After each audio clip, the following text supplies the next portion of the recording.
szép arcoddal miért örülhetsz? Kis ember, hát mondd, hogy félek, mondd, hogy értelmetlen az élet, mondd, hogy mindegy, miben hittél, most már akármit megtennél, mondd, hogy hazudnál, hogy ölnél, mondj, amit akarsz, úgy könyörögjél, csak már ne mosolyognál végre, ilyen szemtelenül az égre.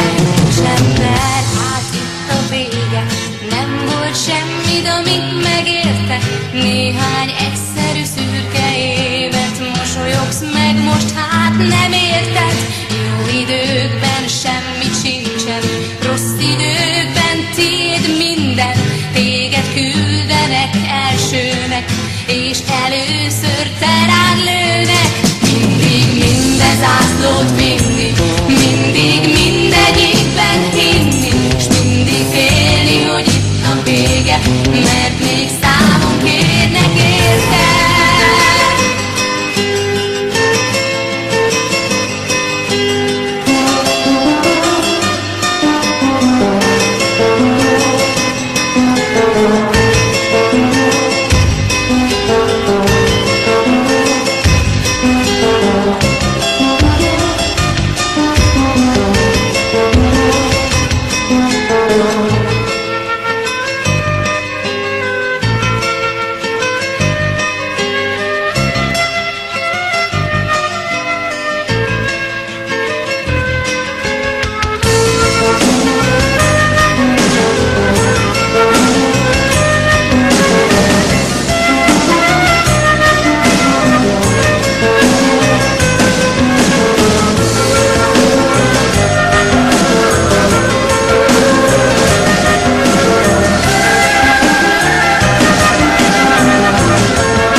Most, hogy elszálltak az évek, nem kérdezték, hogy eléged, ahogy éltél, úgy lett vége. Mégis mosolyogsz, mintha bíznál, mintha várnának a hívnál, és én egyre inkább félek, ahogy szép arcodban nézel.